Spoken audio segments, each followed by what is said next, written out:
My dear student, welcome to my channel Anwar Classes. Welcome to Anwar Classes. इसमें आपका स्वागत है.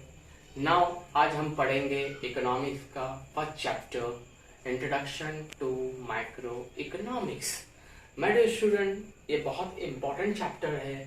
इसमें से बहुत नंबर का एग्जाम में पूछता है, such as definition of microeconomics, scope of microeconomics, features of macroeconomics, importance of macroeconomics, difference between microeconomics and macroeconomics. True and false में भी ये क्वेश्चन पूछता है, विथ रीजन में भी पूछता है और विदाउट रीजन में पूछता है. इट मीन्स ये चैप्टर बहुत इंपॉर्टेंट है माय डियर स्टूडेंट. अगर आप एक चैप्टर से ये कर लेते हैं तो आपके कम से कम 15 to 16 मार्क्स इजीली कवर हो जाते हैं. मतलब आप इतने अच्छे नंबर ला सकते कि मैं आपको बोल नहीं सकता हूँ. और ये चैप्टर को इतना कर लो कि आप पीछे के अगर कुछ चैप्टर स्किप भी करते हैं, थोड़ा छोड़ते हैं तो कोई प्रॉब्लम नहीं, लेकिन इस चैप्टर को कभी छोड़ना नहीं और गलती नहीं करना. ये चैप्टर्स को कर लेना, बहुत अच्छे से कर लेना, because it covers lot of marks my student. Now let's we will see what will be the question asked in the examination. First question is that macroeconomics. What is macroeconomics, my dear student? Macroeconomics क्या होता है? The word micro means small, which means small part. It study an individual unit or consumer or a producer. Let's हम सीखते हैं कि word कहाँ से आया.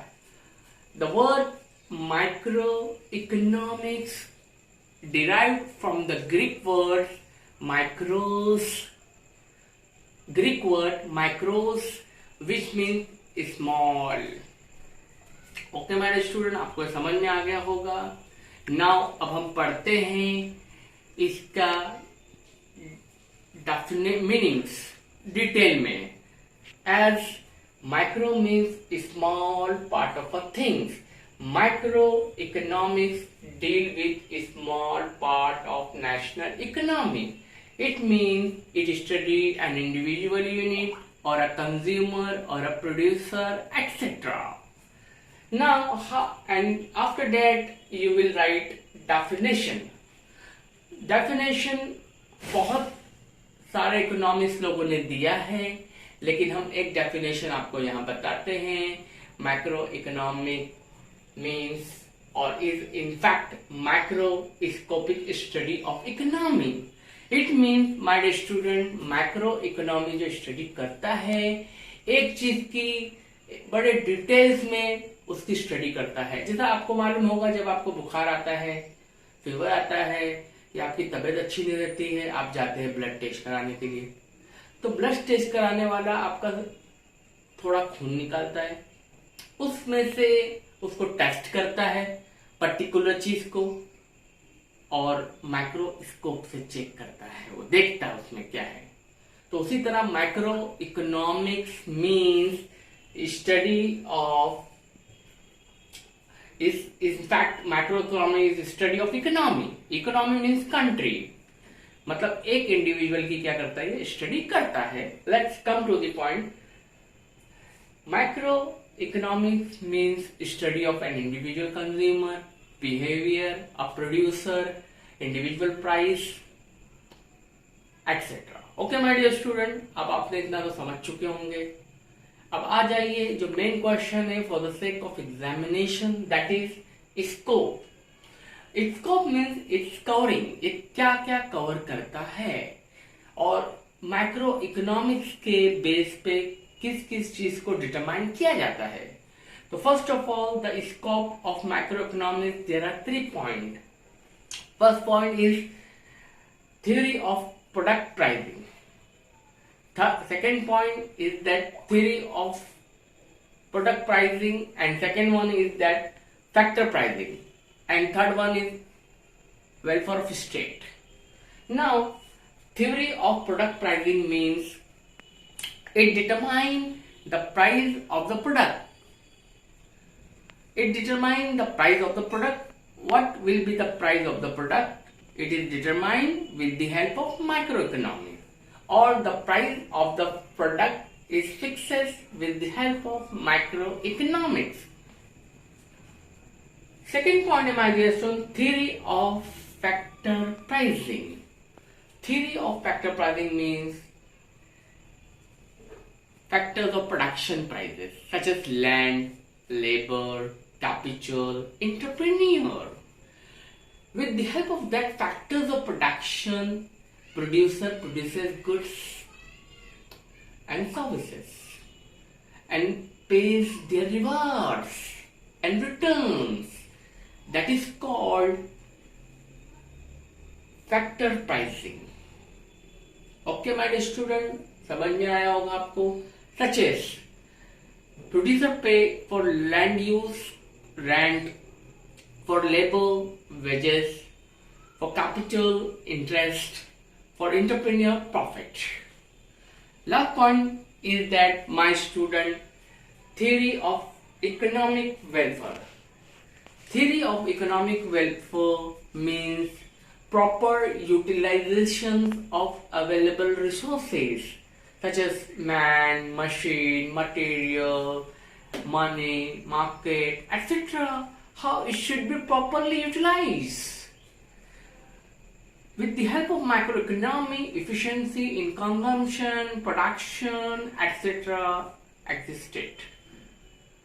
तो ये मेरा लेक्चर आपको समझ में आया होगा माय डियर स्टूडेंट्स. जब आपको क्वेश्चन आएगा बोर्ड में तो पहला क्वेश्चन आपको मैं बता दूं, meaning of macro economy in simple word, it means small. It study the economy by splitting it, dividing it. It means it divides the economy into various parts and study the various parts in detail. Now, अब हम देखेंगे definitions. आपको मैंने बताया कि ये एक macroscopic study of economy है. It means it study a thing in very detail, like microscope. Now, scope क्या है macroeconomics का, my dear student? Very important question for the sake of examination. Examination में पूछा जाता है ये question. What are the scope of macroeconomics? My dear student, scope of macroeconomics are theory of production price, theory of product pricing, first, theory of pricing, third one is that welfare of stage. Okay, my dear student. और मैं जैसा बताता हूं आप ऐसा लिखो. 8 marks का आएगा एग्जाम में और समटाइम 6 मार्क्स का भी आ सकता है. तो according to the marks in the examination you write. But when there will be question, what are the scope of macroeconomics, my dear student, you have to write 3 points: product pricing, factor pricing, welfare of state. Okay, my dear student, मैं चाहता हूं कि आप ये मुंह पे सब points याद कर लो, तो आपको एग्जाम में 2, 3, 4 लाइन लिखने में इस पॉइंट पे बहुत मदद मिलेगी. और आप ज्यादा परेशान मत हो क्योंकि बुक्स में बहुत डिटेल्स में लिखा है, but you have to write in the examination according to the marks and the time. If you will not write the questions and the answer according to the time, you will not able to attempt all the question. So my dear student, it's my advice and suggestion to you, write the points but see the marks according to marks, write in the examination. Okay, in the next lecture, my dear student, very important question, feature of macro economy हम लोग पढ़ेंगे. और जब तक के लिए आप थोड़ा सा इंतजार कीजिए और मुझे उम्मीद है कि मेरा लेक्चर आपको पसंद आया होगा. और मैं उम्मीद करता हूं कि आप सब्सक्रिप्शन का बटन दबा दोगे और आगे के लेक्चर के लिए इंतजार करोगे. Thank you. ओके, सब्सक्राइब करना ना भूलें.